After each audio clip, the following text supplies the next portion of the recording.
6 million people died, not for democracy, not for freedom, for the mineral in your pocket right now. December 3rd, 2024. I'm staring at internal procurement documents that somehow made their way to my desk. Apple, Samsung, Tesla, every name you trust, sourcing from the same shadowy supply chain that traces back to a single region, the Democratic Republic of Congo, where children as young as 7 crawl into collapsed mines, digging by hand for a mineral most people have never heard of, coltan.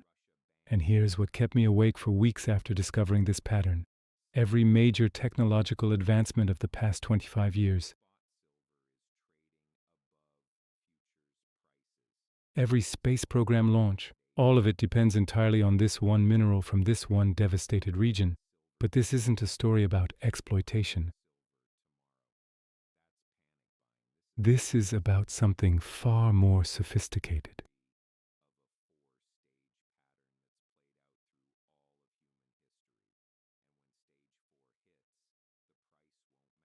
Creating the largest wealth transfer in human history while hiding behind the cover of endless civil war.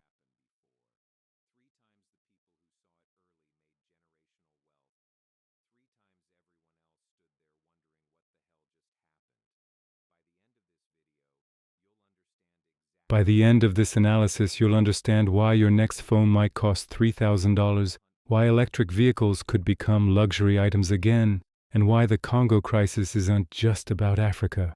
It's about the technological foundation of modern civilization teetering on the edge of collapse. What this really means. Let me start with the basics, because most people don't even know what coltan is, despite touching it dozens of times every day. Coltan is short for columbite tantalite.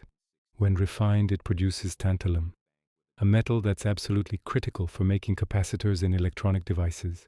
No tantalum, no capacitors. No capacitors, no electronics. Every smartphone, laptop, gaming console, electric vehicle, satellite, military drone, and medical device depends on this mineral. Here's the terrifying part. 80% of the world's coltan reserves are located in the Democratic Republic of Congo, not spread across multiple countries.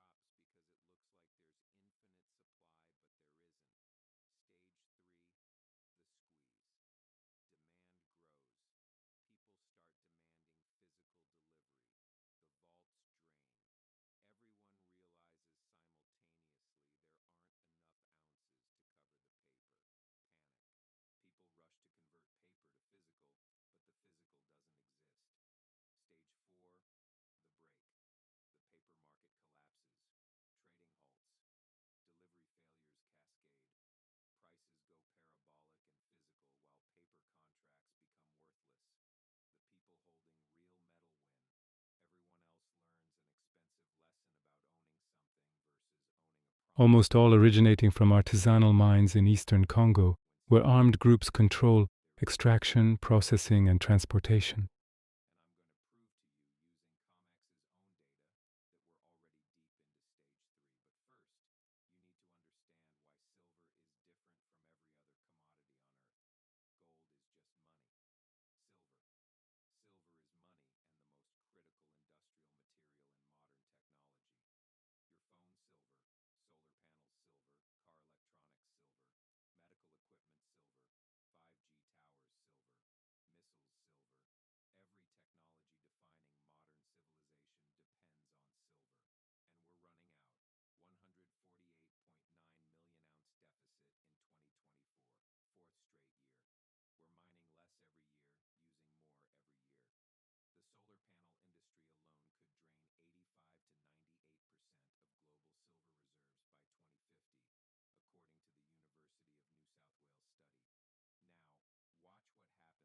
King Leopold II of Belgium didn't colonize Congo for glory or spreading civilization.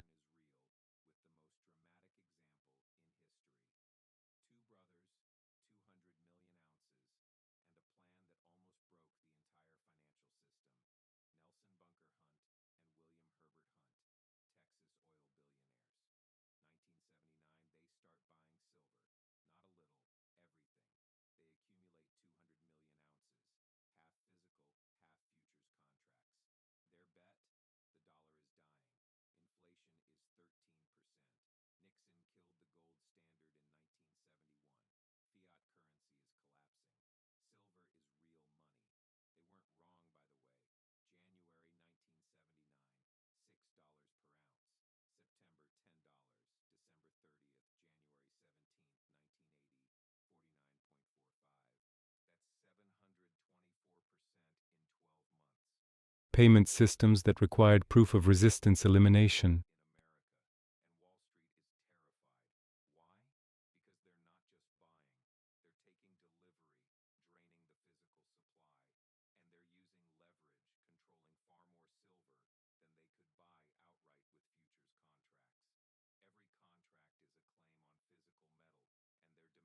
Based on oil reserves.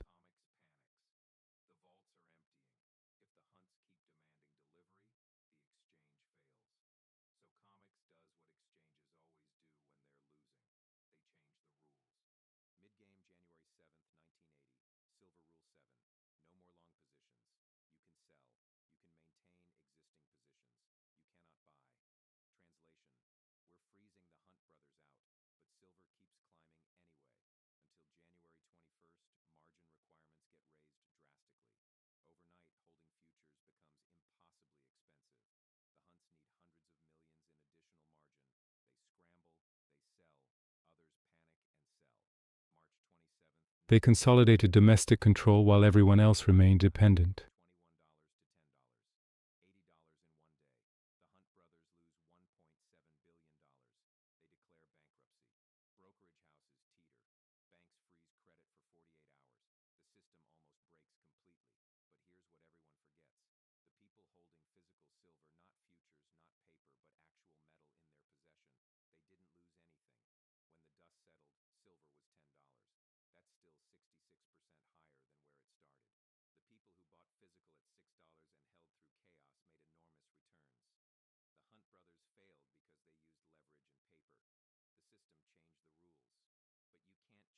Then they started restricting exports.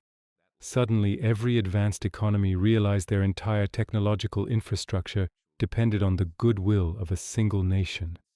Electric vehicle batteries, wind turbine magnets, guided missile systems, all requiring rare earths that now came exclusively from China. The pattern is always the same. Consolidate control of a critical resource. Maintain enough instability to prevent competition. Extract maximum value while keeping end users dependent. Congo's coltan situation follows this exact blueprint, but with a twist that makes it even more insidious. Modern data layer. The current crisis. Now let me show you the numbers that should terrify anyone who understands supply chain logistics. Production concentration. Democratic Republic of Congo, 80% of global coltan reserves. Rwanda, processing Congo's coltan. 15% of global supply. Australia, Brazil, other sources, 5% combined. This isn't diversification. This is a single point of failure for the entire global technology sector. Consumption growth, 2000. Global tantalum consumption, 500 tons annually. 2010, initiative was 200 tons annually. 2020, Adin designate 800 tons annually. 2024 projection, 2,300 tons annually. We're consuming nearly 5 times more tantalum than we did 25 years ago, and that growth rate is accelerating. Electric vehicle adoption, 5G infrastructure, artificial intelligence data centers, space technology. Every major technological trend increases tantalum demand. Price volatility. This is where the pattern becomes obvious. I've been tracking tantalum prices against conflict events in eastern Congo. 1996-1997. First Congo War begins. Tantalum prices rise 340%. 1998 Second Congo War escalates. Prices spike another 280%. 2000-2001 boom plus PlayStation 2 launch.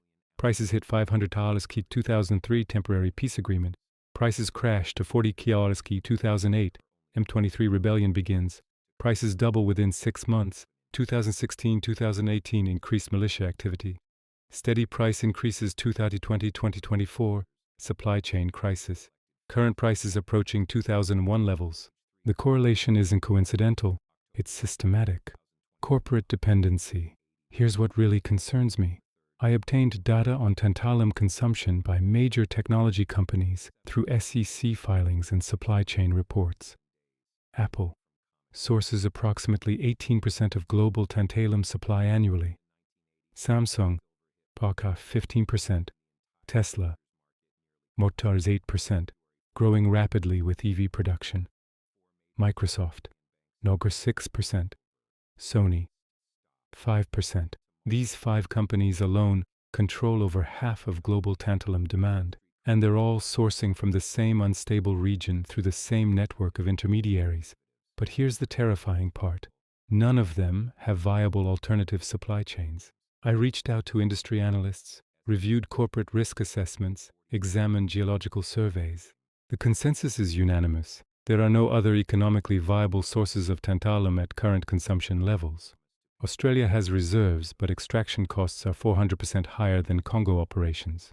Brazil has potential, but development would take 8 to 10 years minimum. We've created a technological civilization that depends entirely on a single region controlled by armed militias, and that region is becoming increasingly unstable. The hidden mechanism. Who really controls the supply chain? This is where my investigation uncovered something I wasn't expecting. The chaos in Congo isn't random violence. It's systematically organized resource extraction disguised as civil war. Let me walk you through the supply chain, because understanding the mechanics reveals the true power structure. Layer 1. Artisanal mining. Children and adults, many controlled by armed groups, dig coltan from small-scale mines using hand tools. No heavy machinery, no industrial infrastructure, just human labor in dangerous conditions.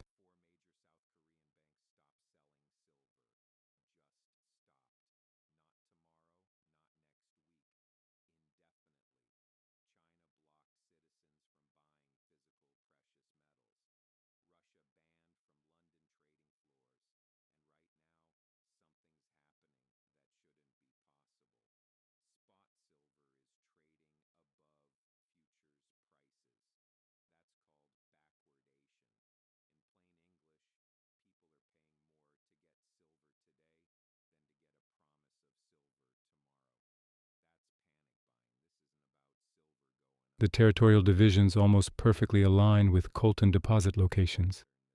It's as if someone drew up mining concessions and then created military units to enforce them.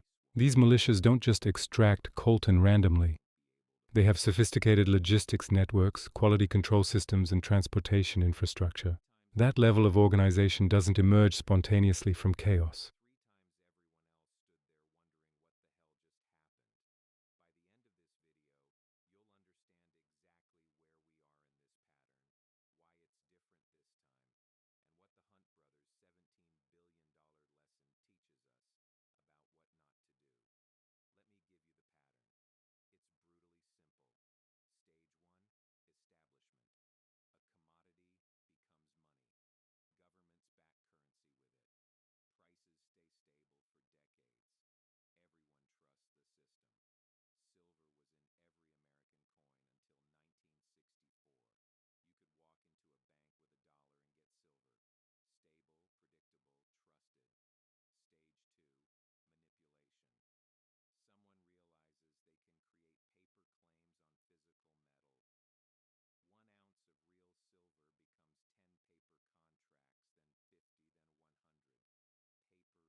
These aren't small operations.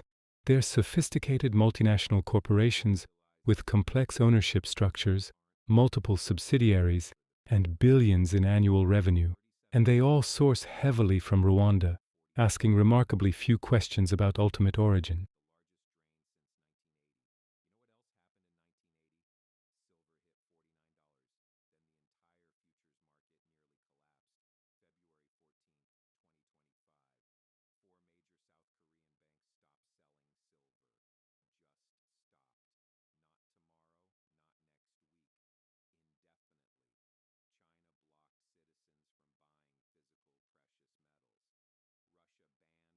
Layer 5.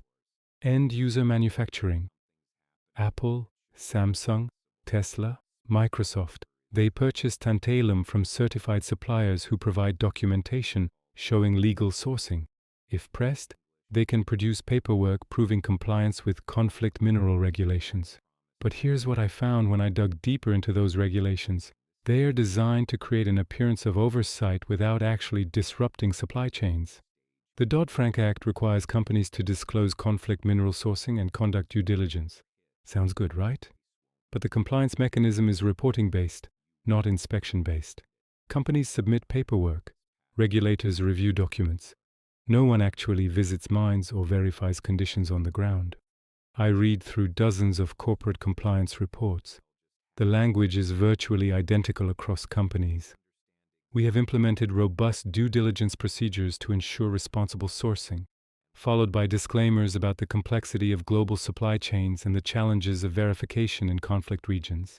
Translation: we filed the required paperwork but have no idea where our tantalum actually comes from, and we're not going to investigate too closely because we need the supply.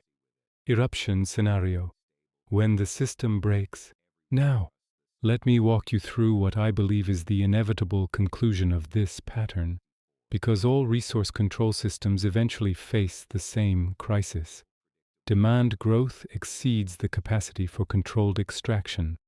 The trigger event, based on current consumption trends and supply chain analysis, I project will see a critical supply disruption within the next 18 to 24 months.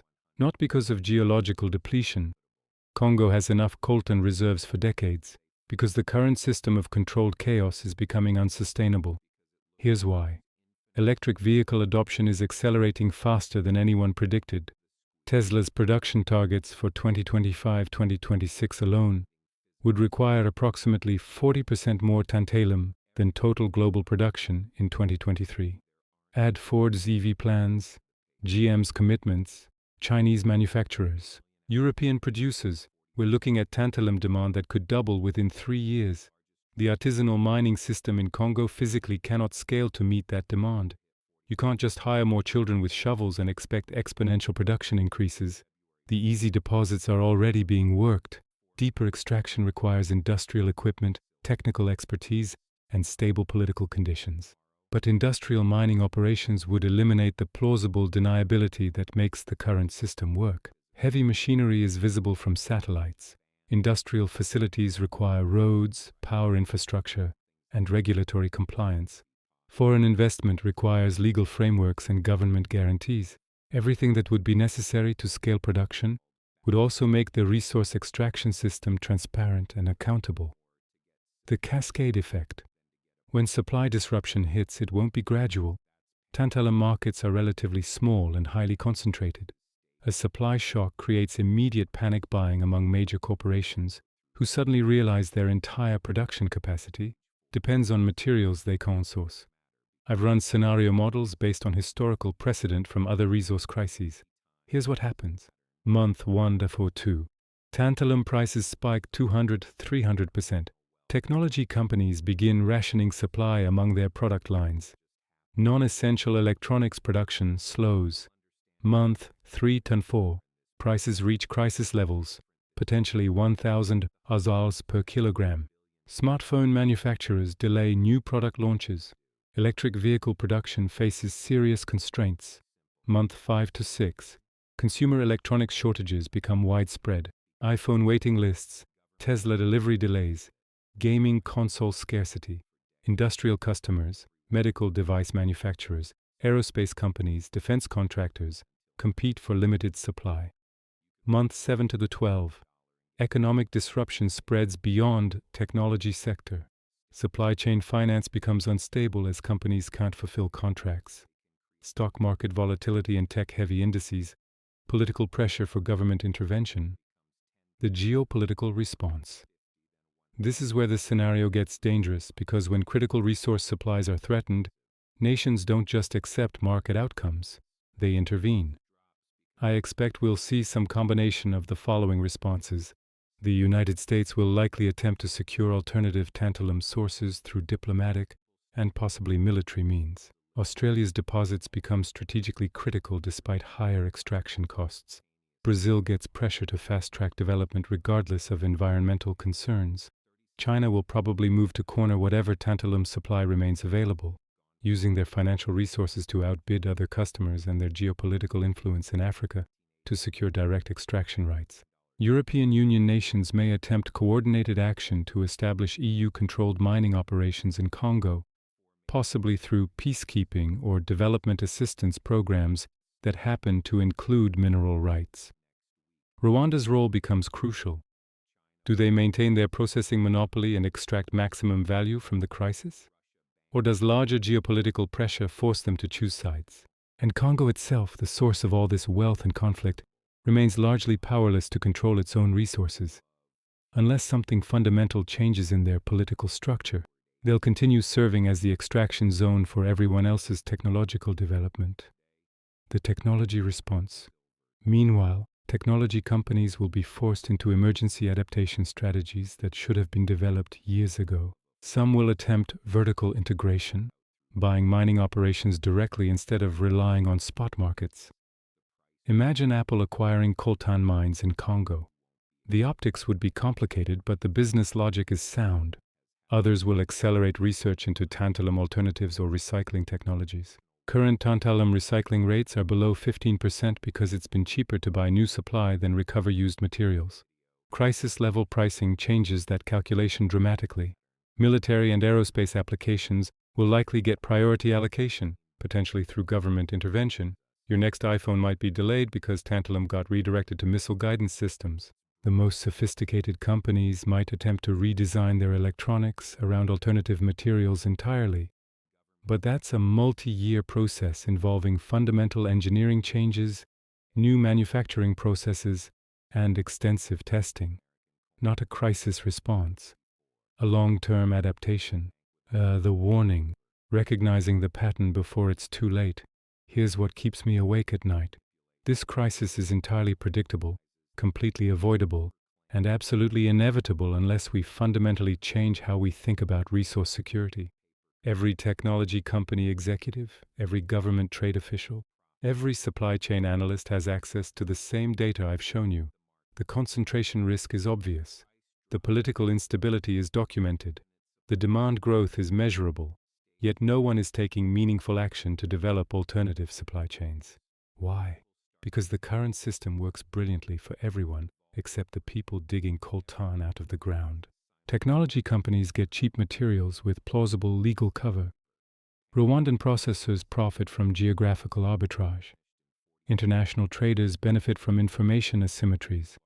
Armed groups in Congo generate revenue from territory they control anyway.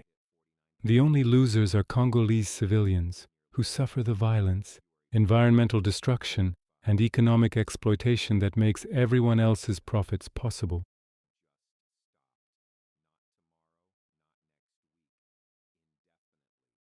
But here's the historical pattern that should concern us most.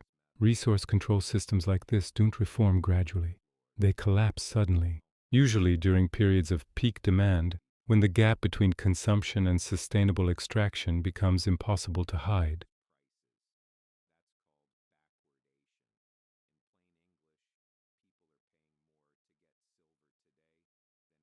The oil crises of the 1970s weren't solved through conservation, but through development of new reserves and alternative energy sources.